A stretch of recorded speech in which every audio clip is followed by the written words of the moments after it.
Sunday school, take the bus, having a form of godliness, but denying the power thereof. From such turn away, turn away. How do you spot them? Verse 7, they're all highly educated. Verse 7. They're the teachers in your schools. They're the teachers in your seminaries. They're the ones. That's who he's talking about. Good morning, how are you? Well, you're almost caught up with the King James Bible. You can't go back to the Bible. You got to run to catch up with it. All right, he says in the passage, he says, ever learning, and never able to come to a knowledge of the truth. They're not looking for truth. They're looking for knowledge, but not truth. And then so forth and so on. Verse 13. Evil men and seducers shall wax worse and worse. Watch it. Here's the text. Deceiving. That's where you came from in Proverbs. And being deceived. They reap what they sow. They sow lies, so they reap lies.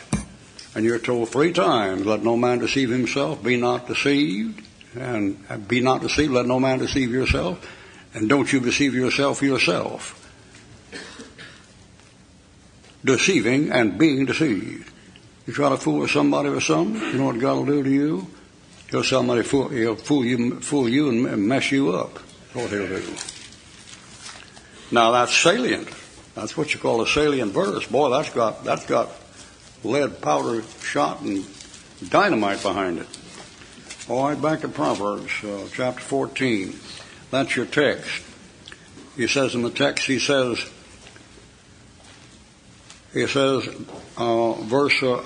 12, there is a way which seemeth right to a man, but he is deceived. You know what the Bible says in the New Testament? For this cause God shall send them strong delusion, they all might be deceived that had pleasure in unrighteousness. New Testament doctrine, Old Testament doctrine, good anywhere between there and there, any time. There's a way which seemeth right to a man, but the end thereof are the ways of death. Seems right. I mean, if you're raised in a Catholic church, it seems to be the right thing. Well, it might be and it might not be. You're raised a Buddhist, you might think you're safe, you might be, you're not. But what's the truth? What's the truth? They're not interested in the truth. If what they got seems to be right, it's okay for me. You what's right for you is for you, and for me. I mean, depending on how you look at it, you know. There's no absolute standard. So this way is right for somebody, it isn't right for you. That kid shot somebody up there in Connecticut. That seemed all right to him. You say, why? How do you know? Because he did it.